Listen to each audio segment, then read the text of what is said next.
Welcome to the Unfiltered Path Podcast, where we explore life's journey without the constraints of filters. In a world saturated with highlight reels, we dive deep into the true essence of individual experiences, offering listeners an uncensored glimpse into the triumphs, struggles, and transformative moments that define us.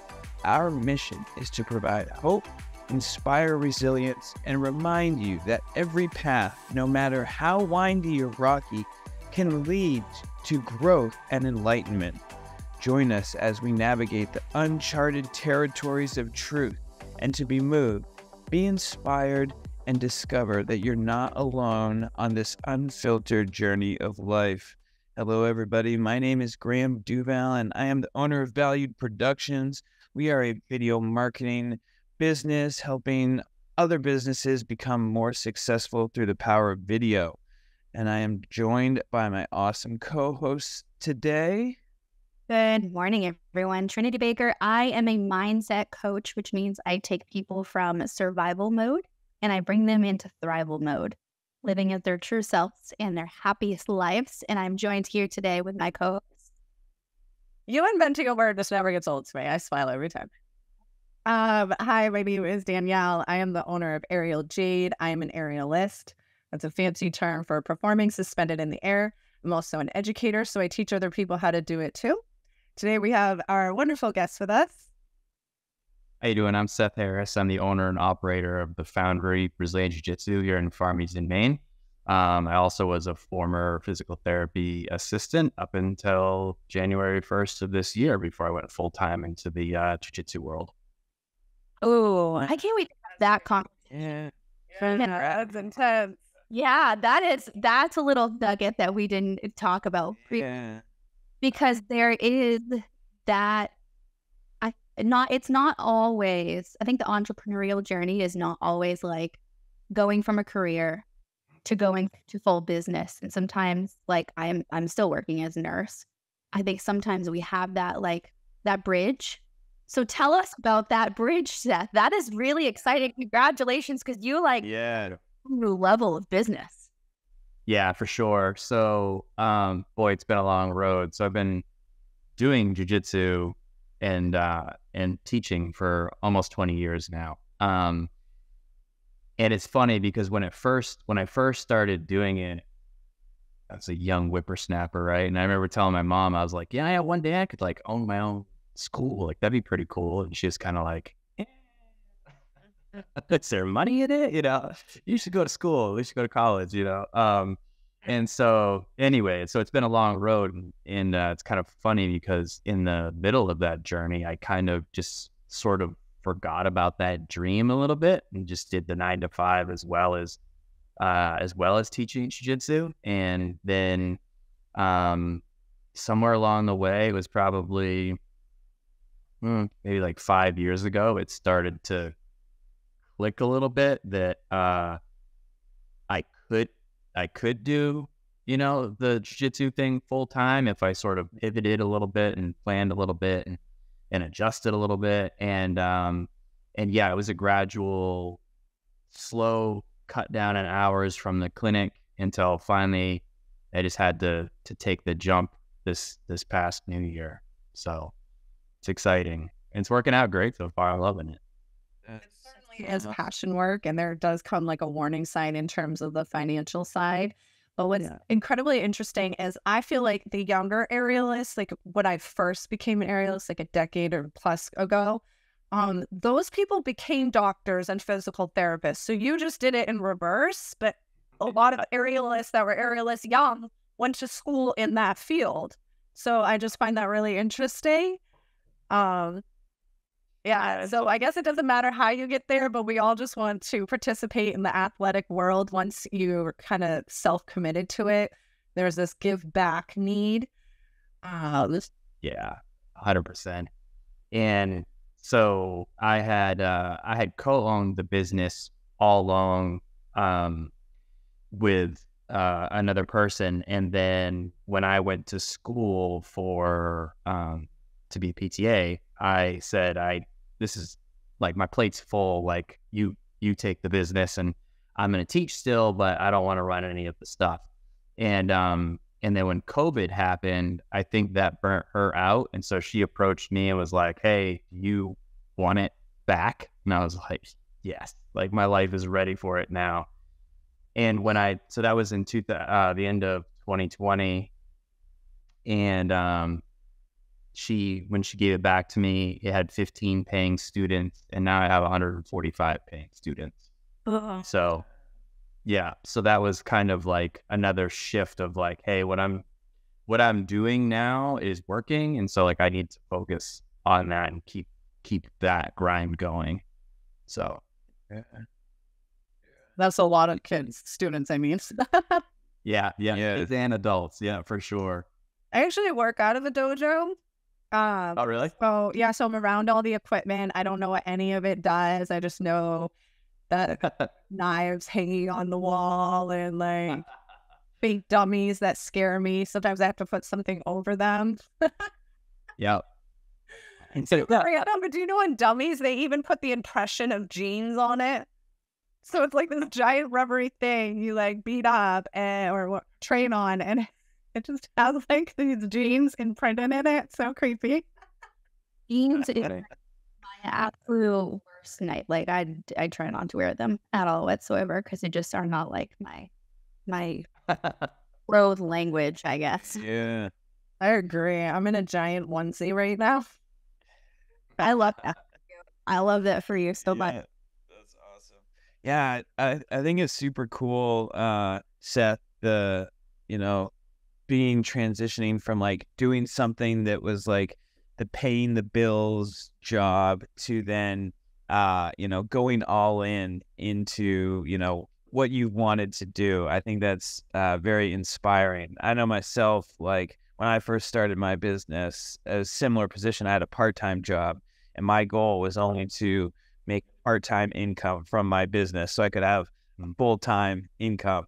But then, in doing the stuff, you get to that point where it's like, okay, do we take that jump in? And I just want to commend you for that because that's definitely inspiring. Thank you. Yeah, it definitely takes a leap of faith at some point, because so what I was doing is since my school runs in the evening, I was able to do 40 hours a week at the clinic, and then however many, 3 hours in the evening or whatever it took. But it got to a certain point where I wasn't able to do 40 hours at the clinic and maintain my standards of what I want to do, like how fast I want to answer customers, how, like all this stuff, remembering to place orders. And so it got to a point where when I got so many students, it was very hard to do both. Like, yeah, technically I could fit both in the schedule, but I wasn't able to deliver the product for my business to the level that I wanted to. And so there was a point where I had to be like, okay, when I transition over to doing my thing full time, that first year or first whatever, there definitely is going to be like, I will be leaving some money on the table, but I have to have faith that with that extra time, I'll be able to build my business up to the point to recoup that, that income that I was like, I had to say bye to, basically. Exactly. And deeply understand. yeah. And it can be a trap. Yeah, most definitely. And the thing about it is like being able to push through, but knowing that you're doing it with something that you love, like you said, Danielle, like the passion behind it. Because like the time becomes the currency at that point where you're putting that in versus just like, the paycheck or whatever. It also is a whole different ball game when it becomes something that's yours. When it's your business, that whole standard is so different. Like, I'm always a hard worker, graduated high school 2 years early, like blew through nursing school. I was the best employee, like pick up overtime. Nurses didn't come in, I'd be there. Like, best employee. But when it's your own business and it's your name on it and the integrity of you and what you can do, it is a whole different ballgame. And I don't think you understand that until you're named there. And then you're like, wow, there's a whole different level of standards that I have now. Yes, definitely. Most I feel definitely. like I didn't have a choice. Like there is no practice aerialism where I am living. And there wasn't a decade plus ago when I had to move to participate in the art form. And so it's just like, I don't have a choice. Right. Oh, I mean, it's like that or not do my Zen, which is just like crazy. Having numbers of that many students is like terrifying to me in the sense that, God, how do you remember all their names? And then it's yeah, it's real, and that's like my weakness too. I'm bad with patience that way too. I can remember everything about them, but like their name is just like. I can tell you the way their toes curl when they're upside down, but I cannot tell you their name. Yeah. You know what I mean? Like the funny, silly things they do. But it's because I'm at like 8-5 now, and I only work a few days a week because we share the dojo and still don't have my like footprint in terms of like a studio, which is because of COVID. Like the first things to close was our profession. So the fact that we actually took it on during COVID is quite impressive. Yeah, we deserve a lot of thank you cards. I think it takes a certain level of entrepreneur who has that push, knowing that like it will work out 100%. As long as you are passionate and you are putting in the effort, it will always work out. I think it's funny that you guys talk about the whole name thing and remembering like specific things about them, because I was actually working with a barber recently, and he was saying the same thing. It's like I have no idea who they are when they come in, but the minute they sit on the chair and I like look at their head, I can instantly remember who they are, and you know what I mean? Because it's just like I know this tangent. Yeah. It's pretty funny, but yeah, no, that's cool. Oh, I love that. I mean, I have the same worry. So Graham, I'm interested. I don't say worry, but I cautiously take clients on because I know that I need a level of connection. Same. And like, there's only so much capacity internally for that connection. So I feel like this is a common theme here. I'd be interested to see like if this is a common theme for all of our guests, is like that awareness. I don't think it's worry, but awareness as I'm taking clients on. And I'm doing the workshops and I'm doing the trainings, like even in my free trainings, like I still want to know you personally and have that connection. Most definitely. I think it's a key piece to business. It's so interesting that you bring this up, because like I was actually just doing a podcast yesterday where we were talking about trust recession, and the world we live in today. We're kind of in a trust recession where there's so much information out there and stuff that like you have to have built that like authentic personal connection with someone. And it's not just based on your services and features and benefits and things like that. It's based on, you know, the fact that you built a connection with them, the authentic awareness, and really, you know, you remember the way their toes curled up or like whatever it was, you know what I mean? So like that's what sets you apart. But yeah, but that's the key thing. Like if you had two aerialists next to each other, they're almost identical services, you couldn't use the services as like the way to make it stand out like it used to, you know what I mean? It would have to be based on your personal like development with them, you know? True. And to defend the curls turning comment, because my mind, I'm a comedian, so I was in different directions. I see Trinity holding back. I tie my feet I've done thousands of times. So everybody's feet do weird things in the air because we're tying our feet. And so that was just a totally normal comment for me to think. but saying it sounds a little out there. So I just want to clarify. Just for our listeners. Ariel Jade knows how your toes curl. It's true because I have like a thumbs up toe. So my other toes go down and my big toe goes up, and Giselle's does too. I had Catherine, hers used to separate, and they would be like jazz fingers, her feet. Like everybody's feet react. It's so bizarre that that's a thing. And now I'm aware of it. And now it's just weird. Your awesome. Your toe reflexes. Very cool. Seth, I'm curious, with like having worked in the physical therapy assistant like realm and now doing jujitsu, like what have you seen as far as like overlaps, as far as like just like the health, or like, I mean, physical therapy is movement, you know what I mean? Jiu-jitsu is some sort of like, I don't know what you would call it, but like, what are some of those like overlaps that you see? I'm curious.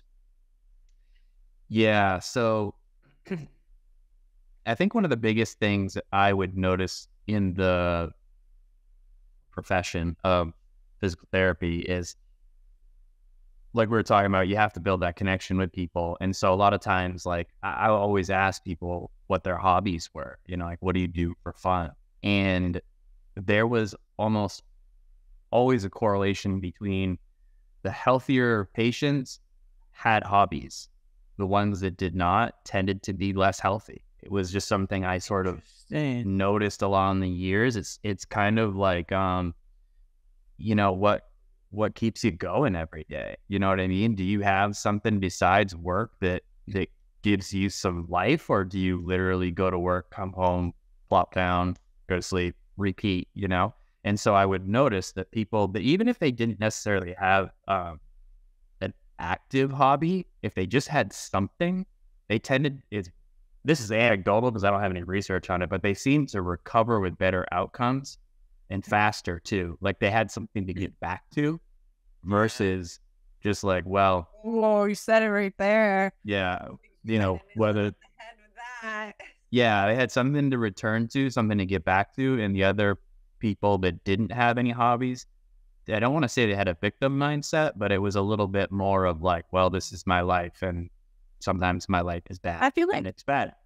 Going to the doctors was my mom's hobby. Not to insult her. I've had people like that before. I swear, she grew up with such a large family that when she would get injured or something, that was how she grabbed attention. And I remember in my later years, my teenage years, noticing that. I'm like, wait, and then me kind of falling into a similar personality type, which I've shifted. But it took extreme athleticism and stuff. But I remember noticing that. And that's the thing. Like, you, Trinity, must know, like the patients that are almost like addicted to being a patient versus someone like me who would not go to the doctors unless there's like absolutely something wrong. It's learned to be that person though in my younger 20s, because I was still a little not like put together, but it's learned dependence, really. Like and I know that sounds harsh. Really bold statements that are probably very controversial, but it is really learned dependence. I mean, I say the same thing, Seth. Like, I have clients who come to me if they have no purpose or no strong why to why they need to get out of that survival mode of like living in complete stuckness and overwhelm and stress and anxiety and depression. If they don't see why it must change now, or they don't have something they're working towards, like, you know, retirement's in 5 years and I want to be able to travel the world, or, you know, I'm in my 30s and I want to be able to meet the love of my life, but I know as I am today, I'm not going to attract the right person for me. And have that strong why, they do take longer to come out of survival mode. So that's one of the first things I do is identify, like, do we need to create the why? Sometimes we do and sometimes we don't. And I think that it just adds a couple of extra weeks that it takes. But it goes down to like your why is so important. Why we do what we do, our passion, our mission, is so important in everything, not just our businesses. Like I just did a workshop, Mastering Inner Peace. I think it was yesterday, the day before, I had the attendees identify what they want in each category of their life. So like, what do you want your mindset and emotions to feel like? What do you want your career or business to feel like? What do you want all these areas to feel like?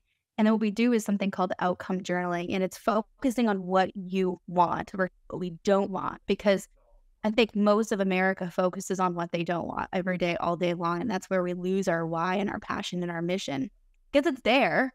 Nothing changed. I mean, I'm not putting new people in their life. I'm not taking people out. Nothing major is changing other than internally mindset. I feel like we lived in a fear-based society, like kind of centered around death.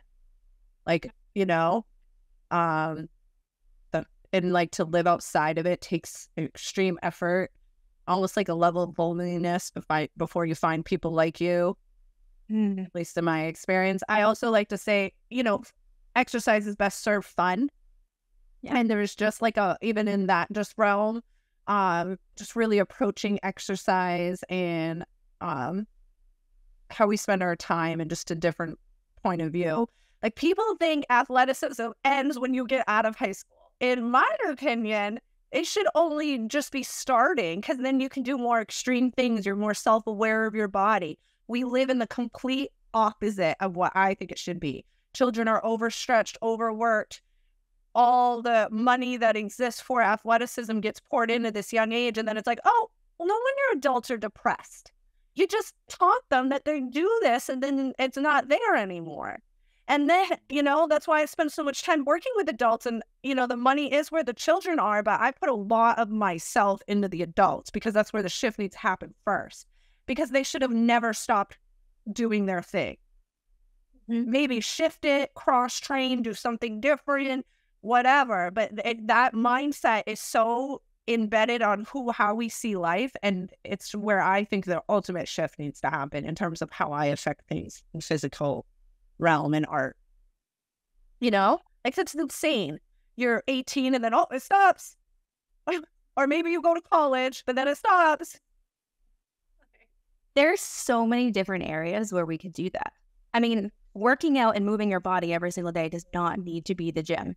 Like it does not, whether it's weight loss goals, weight gain goals, maintenance goals, just plain health goals. Like you should find what fits your needs overall, your entire needs, your time needs, your what you enjoy needs. So I love that we have two people right here. We have Seth with Brazilian Jiu-Jitsu, totally different, but same idea as Danielle with Aerial.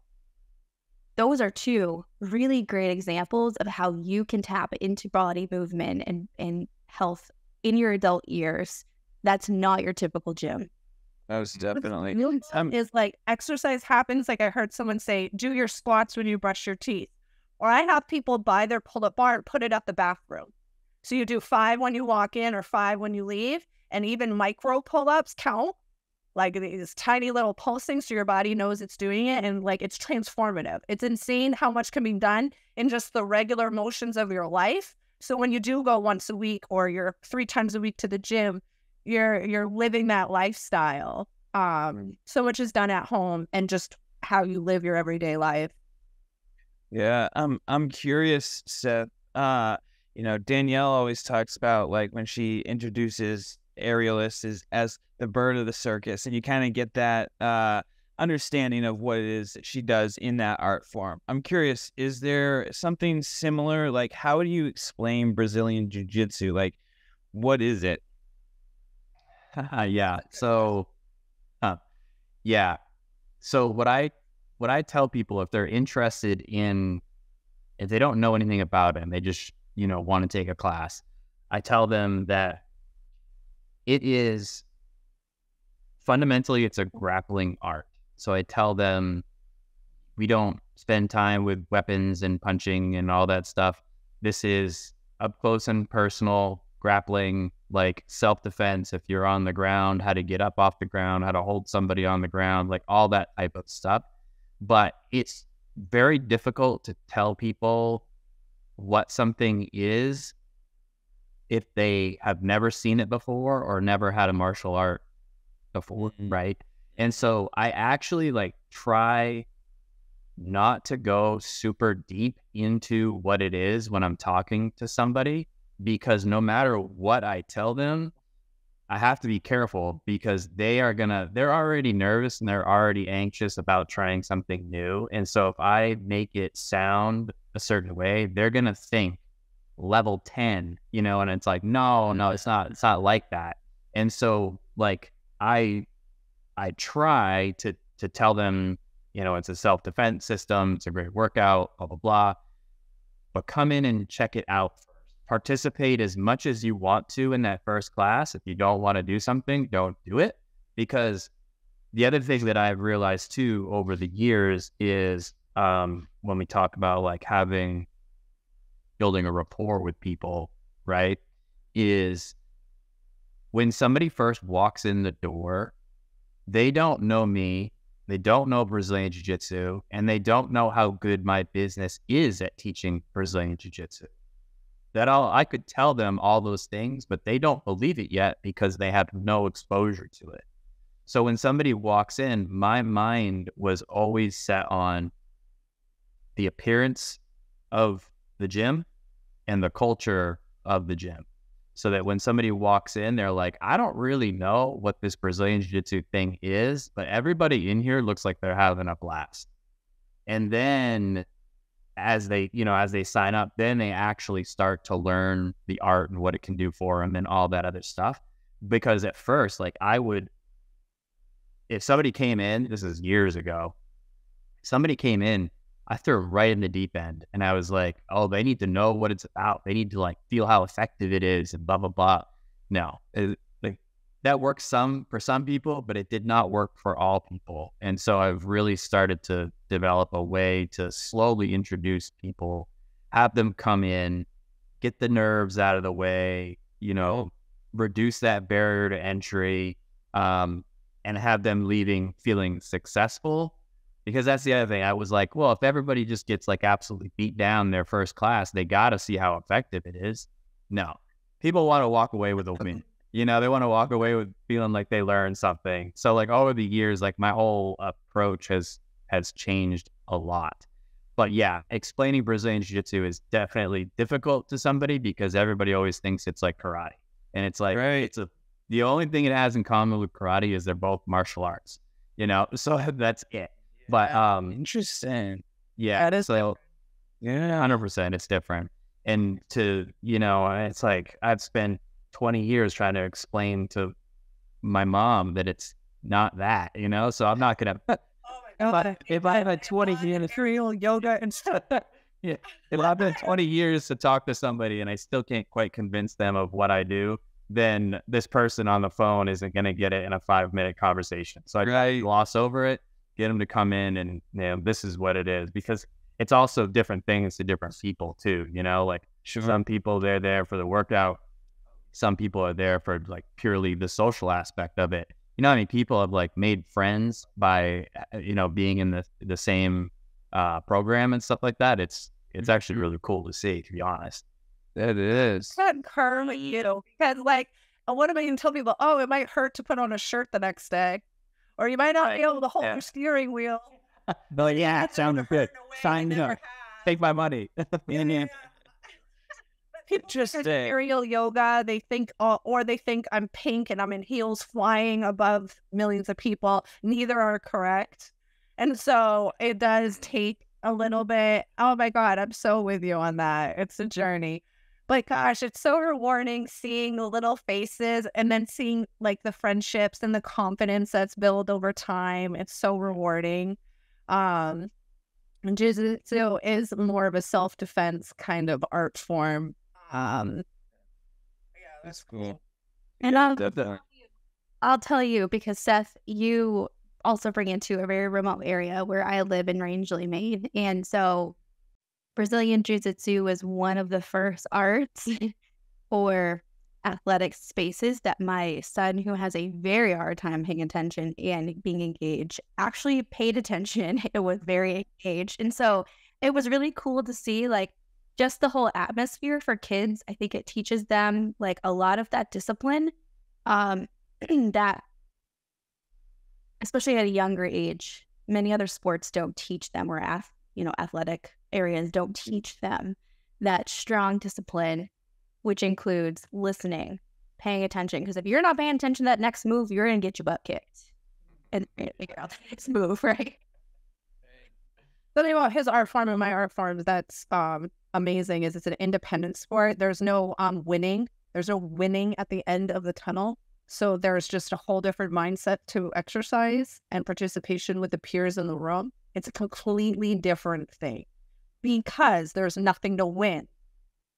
Yeah, you're up against yourself to be better the next day than you were the day before. And I like, Seth, how you brought in those little wins to, you know what I mean, to be able to show them those little wins, because those are the things, you know, we talk about change on here sometimes and like going in different directions and like, how do you eat an elephant? You know, one bite at a time. And it's the same fundamental core concept of like getting through something and winning, to your point, Danielle, for yourself, and like in focusing on yourself and your inner growth. You know, the world is your oyster at that point, and like, you know, the ripple, like we've talked about before too, just like goes out into the world. Totally different approach to living after you do an art form like this. Either one. Yeah. You know what I love is that collectively all four of us here get the picture of how do you eat an elephant one bite at a time. But what we do is teach people where to start biting, right? Because we live in a world where like it's easy to say eat an elephant one bite at a time, but where the heck do you start? Do you start at the ear, the foot, at the tail? Like, where do you start? And so true. Where to start, because there is that comparison that America lives in where we see other people starting at the ear and we think we should start there. And I think what we collectively do is say, hey, we all start somewhere different. So let's just start. Here is where you go. And I'll be here to show you when you need to pivot to a different area of the elephant. I love that. That's a great... I don't eat meat, so this whole conversation has become very uncomfortable for me. Which end of the green bean? Totally. Yeah. You can't say a ladder. You can't say a staircase and have the same effects on like where to start. So the analogy is wonderful. What's the biggest fruit or vegetable like in the world? Anybody know? The largest? I don't know. I don't. Oh. Because I was trying to make the correlation. An elephant is a giant like mammal that if you were to eat it, it's massive. But like, what's a correlation to a vegetable or a fruit? A papaya? A papaya. I love that. Danielle, do you want to finish us off with a random question? Yeah, I'm going to ask this one because it's absolutely ridiculous. I'm shocked it's even in this because it's normally the questions are fairly deep. But we're going to go with it. If you could have 500 of anything yellow, what would it be? Okay, these questions are normally deep, Seth. So the fact that I read this, I was just so jarred. I was like, what? 500 yellow. 500 yellow. So I'm going to just go spur of the moment off the top of my head. 500 yellow, and I guess I don't know if this is considered yellow or not, but 500 pieces of gold. It's in the same family of color. I feel like because I'm definitely saying car. Vehicles. I will pay the extra car insurance and do not care. You could start a business that if you had 500 cars, you could yeah, exactly. So that was like to traveling nurses. I was actually going to say 500 yellow Lamborghinis, so that was what I was thinking. Okay. I'll keep one, sell the rest. I clearly have not had enough coffee this morning because the only thing I can think of is bananas, and I don't want 500 of them. And then my mind did not go to bananas, like not even for a millisecond. And we were talking about fruit. There. It passed by my mind, and then I went to financial gain. That. I love that. So either I'm just really hungry or I had enough coffee. I don't know which one it is. My bananas are not yellow right now. Giselle freaked out. She's like, Mom, why are you keeping the black bananas? I was like, I want banana bread. And she was like, why? Why are we eating rotten bananas? And she had like a whole thing about this yesterday. Yeah. And then the episode that's airing this week, I talk about yellow socks. So the fact that this question, because it's with Kelly and we talked about fashion. And I remember making comments about like how we liked people because of how they made dress, like being unique and quirky. Like how that makes you feel like kind of calm when someone has something so particularly them on. And that's the episode that's airing Friday. I remember mentally making a note. And so then the yellow question is just absolutely hilarious. Funny. Too funny. Good stuff. Seth, so like, how do you, I mean, we were talking earlier about like, you just try to get them in. Like, how do people start with that whole process? Like, how do they get a hold of me and stuff? Yeah, like, where do they start to kind of learn more?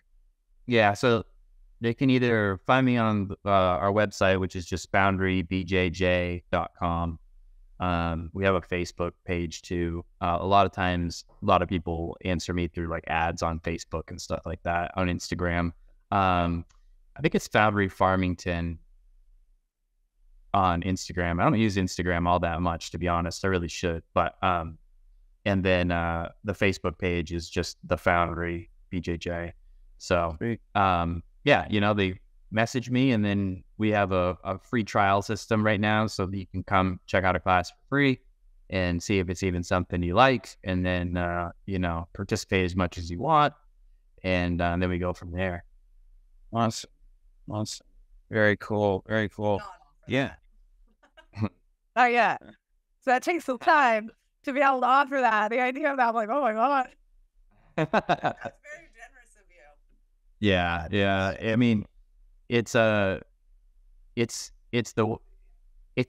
easy for me because like the class is already going and it's not a one-on-one thing. So it's like I'm there teaching anyways, you know what I mean? But it's just like those certain nights, if I have a bunch of trial people coming in, I might teach something a little bit different, a little bit more catered towards a beginner that night, you know, just to give them an idea.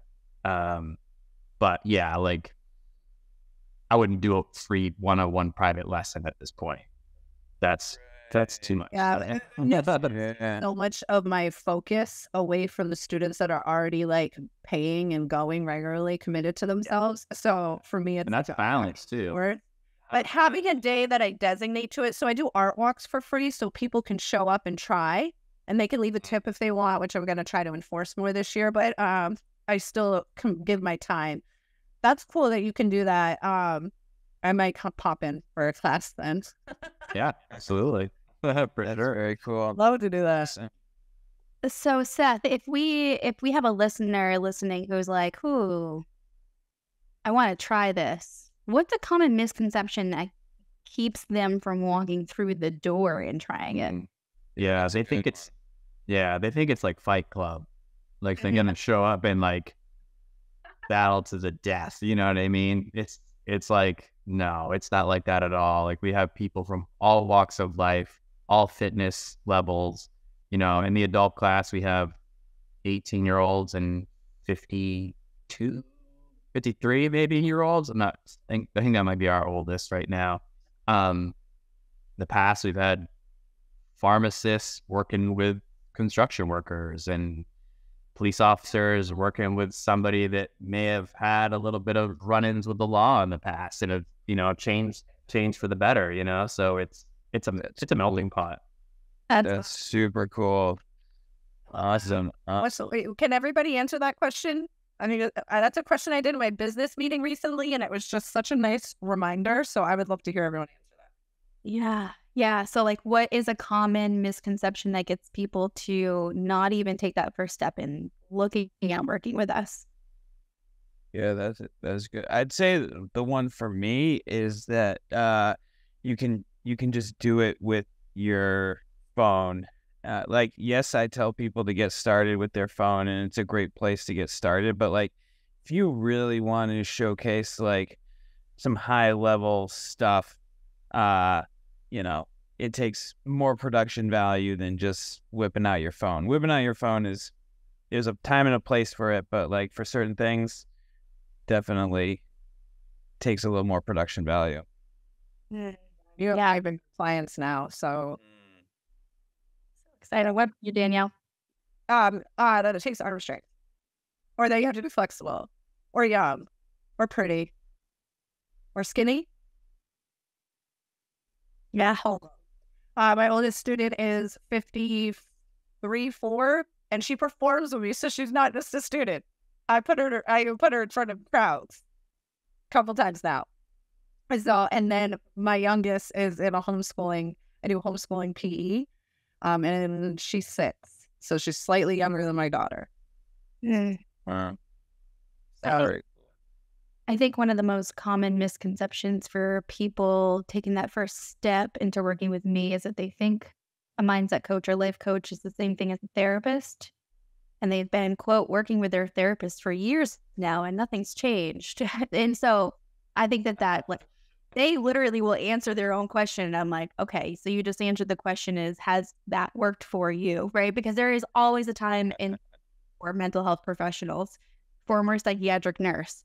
There is a time and space for mental health professionals for your trauma, going to that past and like really diving deep and moving forward from that past. But what's different between what I do and what a therapist does or counselor is that we look forward. I give you a roadmap to your future self and becoming even more of that person. And so that's a really common misconception. I don't know. I think it's huge. I think it's probably like 50% of the people I work with say, I didn't even want to book a call with you because I've been working with a counselor for years now and it hasn't worked. I'm like, yeah, I know. Right. Or people say to me, oh, but I'm not in shape for that. I'm literally a certified personal trainer. Like, should I live with that? Like, you know what I mean? Like, what do you mean? Come to me. We take baby steps. And it's all, it's customized to each student. And, and what's great is like, I've had for me, I'm a couple of years in from, running an LLC and doing everything on myself. And so I know exactly the averages, how much time it takes a certain person. I've seen ranges in ages, efforts, experiences, scientists, doctors to regular kids, and I can really use that data and be able to gauge their success and give them some honest feedback and goal setting that is realistic. Like, no, I can get you into a split in like 4 months. Yeah. But to be able to say that with confidence to people and having that, overcoming those objections and showing that there are steps and it takes a bit, but it's consistent. And so it's nice being in that place to. Yeah. Super cool. A lot of great stuff today. And I think the sum up of that is that, just take that first step, regardless of any of those misconceptions. So definitely get started. My name is Graham, owner of Valüd Productions. We do video marketing to help your businesses succeed. It's been an awesome podcast today. Make sure you go follow the Unfiltered Path Podcast on all social medias. Wherever you listen to your podcasts, go check it out, subscribe, everything like that. And joined with our awesome co-host this morning. Hey, good morning, everyone. It's Trinity Baker. You can find me at thetrinitybaker.com on all social media platforms. The Trinity Baker. I have a free 5-day training you can find on my website. But second, what Graham said, head over to our YouTube page. You can see our podcast, which I think is the coolest thing. I'm a visual learner, so I love seeing podcasts versus just listening. So Unfiltered Path Podcast. And I'm joined here today with my co-host. Hi, my name is Danielle Hirsh. I'm the owner of Aerial Jade. I'm an aerialist. That's a fancy term for performing suspended in the air. You can find me on all major platforms. And you can live chat with me on my website. It's aerialjade.com. It's also 5:00 on a Friday for our listeners, Trinity. So it's a morning for us. It is. Everyone is listening to us at 5 p.m. on a Friday. So happy Friday to you guys. Happy Friday. And we're joined here with our guest, Seth. Where can we find you? I think the best way to find me is go to the website, foundrybjj.com, and then links to all the socials are up in the top, and you can see our class schedule. You can even shoot me through the contact form. You can book a free trial. Sure. Awesome. Well, thank you everybody for listening, and we will see you next week here on the Unfiltered Path Podcast.